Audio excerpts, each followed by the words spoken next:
Great morning to everyone. Shalom.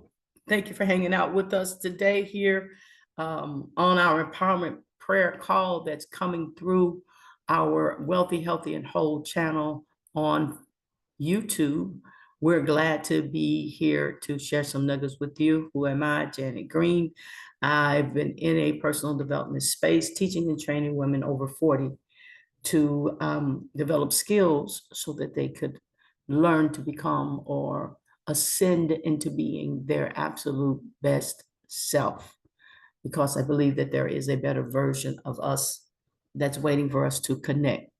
Anything that you want to do in life that you are not currently doing or don't feel like you're adequate to do, just become that person. Start taking on the attributes and habits of the person that would actually be manifesting what you're desiring. And how do you do that? You have to think like that person. You have to think like that person. I learned a terminology years ago called P&D. P&D, psychoneural duplication, is what it stands for. And that just simply says that if you want to be a wealthy person, you have to pay attention. You study wealthy people. You study wealthy people. If you study wealthy people long enough, then you start to think like them. And once you start to think like them, and I want you to see the connection here.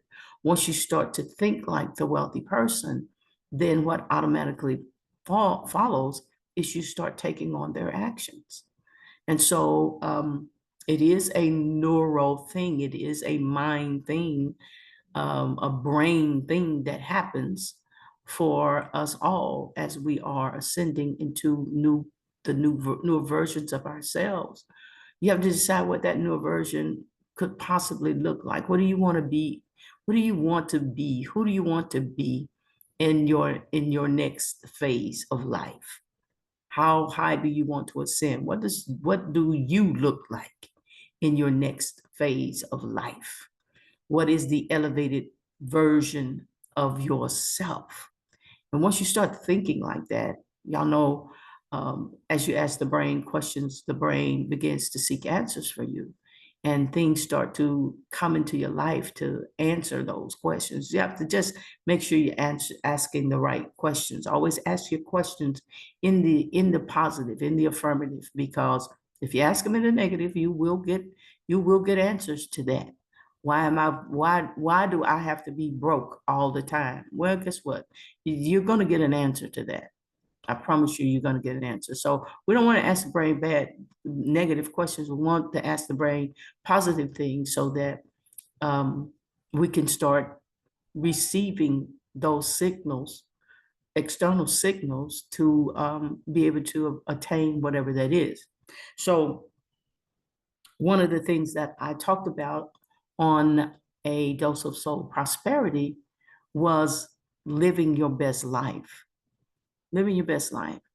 And the question today is, how do I live my best or my healthiest life? Okay, my healthiest life. We're talking about living our wealthy lives, but how do I live my healthiest life? Since the name of this channel is Wealthy, Healthy, and Whole, then of course we're going to be dealing with health. And so today I felt led to actually talk about that. Living your best life requires intentionality. There has to be a plan. This is not something that happens just because you think you want to do it. It has to be on purpose. And it needs to be something that you can begin to develop in order so that you can do it every single day. So if you want to be healthy, let's go back to that psychoneural duplication. Look at the healthy person. Look at a healthy person, find a healthy person, and get into their headspace. How do you get into their headspace if you don't know them? Listen to what they're talking about. Read what they're reading, because a lot of times people suggest things to read. Just listen to conversations and watch the tips and those kinds of things that they drop. And you will begin to, that helps you to get into their headspace. So if I can think like them, I can do like them. I can have what they have. That's just the way it works. So one of the things that in living your healthiest life, in being intentional, you've got to create a picture of that, right? You've got to create a picture. Even for you to decide what the steps are, you need to know where you're stepping into, where your steps leading you. You got to know what that is. What does my healthiest life look like? And it's a lot of things, and I'm not going to go over all of them on this call, but what does my healthiest life look like? How does my morning start? Do I start with a glass of water? Do I start with a 5-minute stretch? Do I start with a 10-minute HIIT exercise, which is high intensity training? And do you, it's like fast bursts of exercise that's done over a short period of time instead of stretching it out over 30 or 40 minutes. This high intensity training, you get it all done, but everything is done fast. Do you start your morning off like that? The other question is, how did you end your night? How did you end your night? Did you end your night with a donut? Oh, I'm just gonna have a donut and a cup of this coffee, or I'm just gonna have me a big glass of juice. This has got all this sugar in it, and then I'm gonna go to bed. Juice is light. I'm just gonna have me a glass of juice before I go to bed because I need a glass of juice. I just need that before I go to bed. Or do you stop eating early enough so that your body doesn't have to work so hard? I know some people that eat at 10:30, 11 o'clock at night, eat that food, and then they go right to bed, right to bed. Okay. Is that what your healthiest life going to look like? If it's not, and that's what you're doing now, then guess what? You have to stop eating late. Start eating, let your last meal be earlier in the evening, 6 o'clock, 7 o'clock.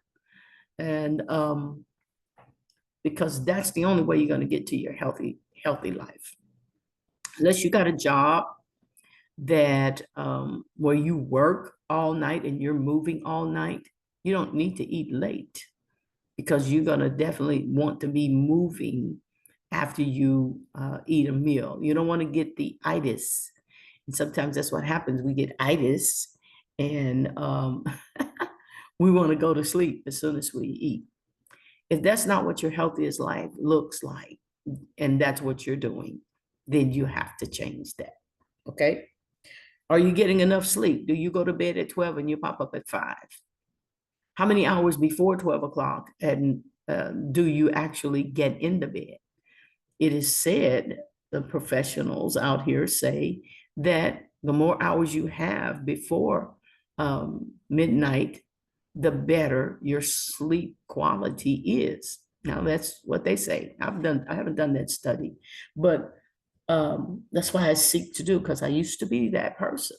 I used to be that person that stayed up. I mean, I burned a midnight oil, my goodness, 11, 12 o'clock, knowing that I have a prayer time early in the morning. And what that was doing, it was making it difficult to get up for the prayer time. So I had to make an adjustment. And in making that adjustment, not only did it help me physically, it helped me spiritually. And so we have to take all of these things into consideration. The next thing is this.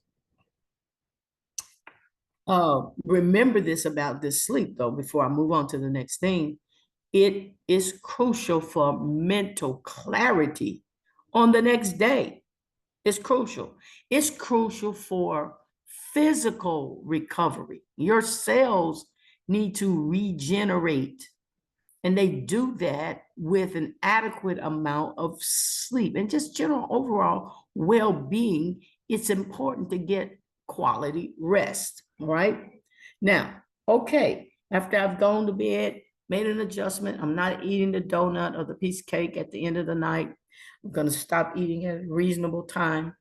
When when I do eat the next morning, am I going to eat a balanced diet, or am I the snacker kind of person? I'm going to get me a piece of toast in the morning. That's how I'm going to break my fast. I'm going to get me a piece of toast and a jelly, or I'm going to get me a bagel, and I'm going to run out the house with a cup of something that's full of sugar. I'm just asking questions because I want you to begin to craft a healthier life. And it is a process. I never want to teach people things and make them feel like, oh, this is just easy as apple pie. You can just do this without any hiccups, without anything. No, that is not what I want to teach you. What I want to teach you is that it's going to require some real focused effort for you to do this. But can you do it? Yes, too many people have done it. And it takes really a made up mind that living my healthiest life is what I want to do. It is vastly important for people who have had a lot of trips around the sun. Okay. We should have started doing this earlier on, but because I'm talking to women over 40, and a lot of are over 50s, over 50, over 60. I have some women that I'm speaking to that are over 70. And you say, oh, it's too late. No, it's not too late.